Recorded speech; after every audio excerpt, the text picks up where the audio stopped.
नमस्कार। JCERT के DG school में आप सभी का स्वागत है। कक्षा 6 के विद्यार्थियों, इस वीडियो में हम लोग सामाजिक विज्ञान के तहत इतिहास की पुस्तक हमारा गौरव का अध्याय 6 का प्राचीन राज्य व्यवस्था में दिए गए अभ्यास के उत्तरों के बारे में जानेंगे कि किस अभ्यास का क्या उत्तर होगा। बच्चों, इस अध्याय प्राचीन राज्य व्यवस्था को पिछले 2 वीडियो में हम लोगों ने पढ़ा है, जिसमें हम लोग प्राचीन राज्य व्यवस्था में शासकों का चयन कैसे होता था, वहाँ कौन कौन से यज्ञ होते थे, जैसे अश्वमेध यज्ञ, राजसूय यज्ञ, वाजपेयी यज्ञ आदि। फिर हम लोग जनपद एवं महाजनपद के बारे में जानकारी प्राप्त कर चुके हैं। उत्तर वैदिक काल की आर्थिक व्यवस्था कैसी थी, यह भी पूर्व के वीडियो में हम लोगों ने पढ़ लिया है। साथ ही मगध तथा वज्जी महाजनपद का परिचय भी प्राप्त किए हैं। तो आइए बच्चों, इस अध्याय में दिए गए अभ्यास को हम शुरू करते हैं। तो अभ्यास में पहला है आइए जाने, और इसके तहत 1 नंबर में सही कथन के आगे सही का एवं गलत कथन के आगे गलत का चिन्ह लगाना है। तो बच्चों, कथन का है कि महाजनपद 3 प्रकार के होते थे।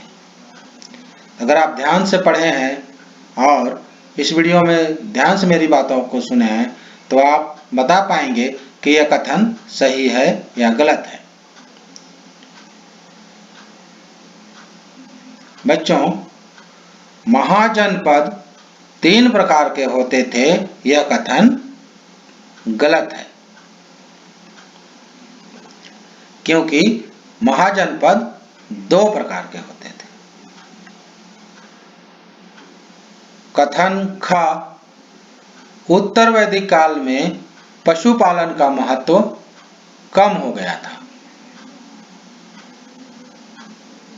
यह कथन बिल्कुल सही है कि उत्तर वैदिक काल में पशुपालन का महत्व कम हो गया था और कृषि का महत्व बढ़ गया था।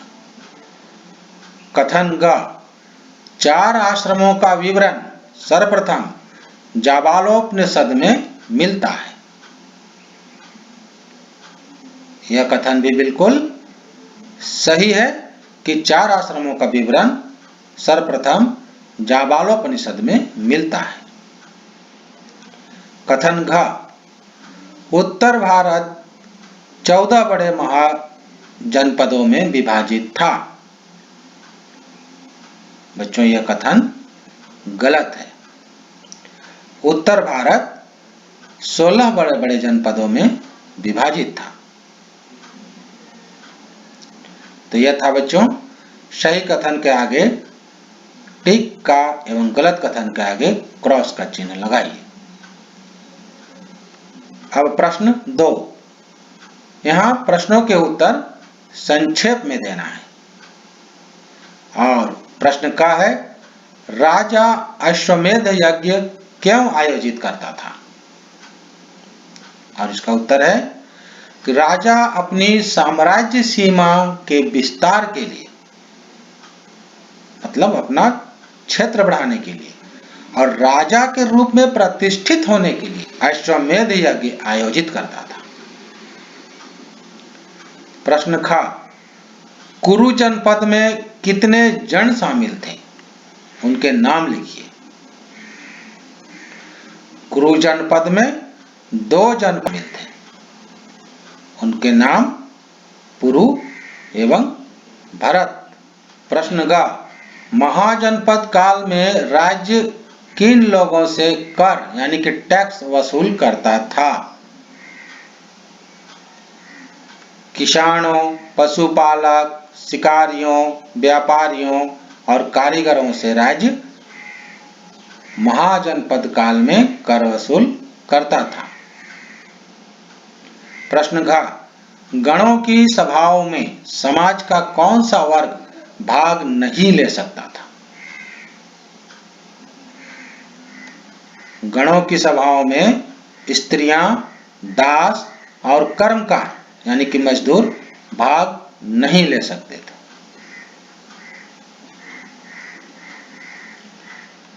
अब आइए चर्चा करें के अंतर्गत प्रश्न 3 है कि उत्तर वैदिक काल में कृषि का महत्व क्यों बढ़ गया था? लोहे का प्रयोग कृषि कार्य में होने लगा था। कई प्रकार के औजार बनाए जाने लगे जिससे कृषि कार्य करना आसान हो गया और फसलों की उपज बढ़ गई। इसलिए उत्तर वैदिक काल में कृषि का महत्व बढ़ गया था। प्रश्न 4, आज के गणराज्य से वज्जी कैसे भिन्न था? आज के गणराज्य लोकतांत्रिक देश होते हैं जिसमें जनता के द्वारा और जनता के लिए चुनी गई बहुमत की सरकार होती है। चुनाव में बिना किसी भेदभाव के सभी वर्ग के लोग हिस्सा ले सकते हैं, जबकि वज्जी में 8 कुलों संघों का यानी कि 8 कुलों का संघ था। गण के निर्माण की इकाई कुल थी। प्रत्येक कुल का एक एक व्यक्ति गण यानी कि सभा का सदस्य होता था। उसे कुलवृद्ध या गोत्र कहते थे। प्रायः यह राजन्य या क्षत्रिय जाति के ही व्यक्ति होते थे। संघ में कई शासक होते थे जो सभा में सहमति बनाकर काम करते थे।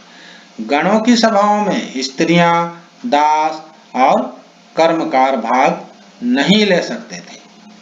तो यही अंतर वज्जी और वर्तमान गणराज्य में है। प्रश्न 5 है बच्चों कि मगध सबसे महत्वपूर्ण महाजनपद क्यों बन गया था?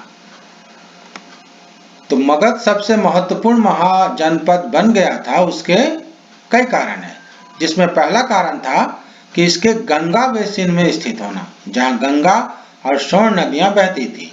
ये नदियां यातायात, जल वितरण और जमीन को उपजाऊ बनाने के लिए बहुत महत्वपूर्ण थे।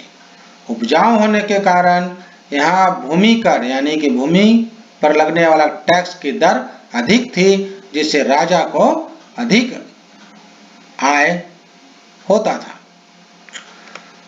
दूसरा कारण था हाथियों को सेना में शामिल किया जाना, जिससे एक मजबूत सेना इनके पास थी। मगध का एक हिस्सा अर्थात छोटा नागपुर, जो कि वर्तमान झारखंड के जंगली क्षेत्र में है, वहां हाथी अधिक संख्या में मिल जाते थे। जंगल की लकड़ियों से घर, रथ एवं गाड़ियां बनाई जाती थी। मगध के सबसे महत्वपूर्ण महाजनपद बनने का तीसरा कारण था झारखंड के लौह अयस्क का महत्वपूर्ण योगदान। लोहे से मजबूत औजार और हथियार बनाए जाते थे।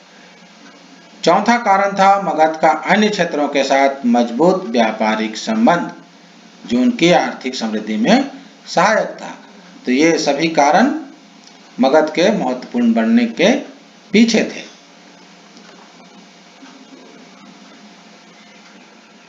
बच्चों अंत में है, आइए करके देखें। बच्चों ये आपको करना है, प्रोजेक्ट के रूप में आपको ये काम को करना है। जैसे 6 में दिया गया है कि भारत का राजनीतिक मानचित्र बनाइए एवं उसमें झारखंड राज्य को दर्शाइए।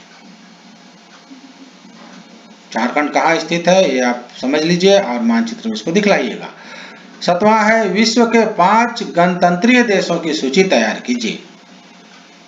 आप अपने विषय शिक्षक से या पुस्तक से ये खोज निकालिए कि कौन कौन सा 5 गणतंत्रीय देश हमारे विश्व में हैं और उसका आप एक सूची बना लीजिए। तो बच्चों आशा है आपको हमारे द्वारा बताए गए उत्तर समझ में आए होंगे। आप इन उत्तरों को लेकर अपनी भाषा में और सटीक उत्तर लिखिएगा और अपने विषय शिक्षक को दिखलाइएगा। तो बच्चों पढ़ना जारी रखिएगा, लिखना जारी रखिएगा, खेलिएगा और खुश रहिएगा। धन्यवाद बच्चों।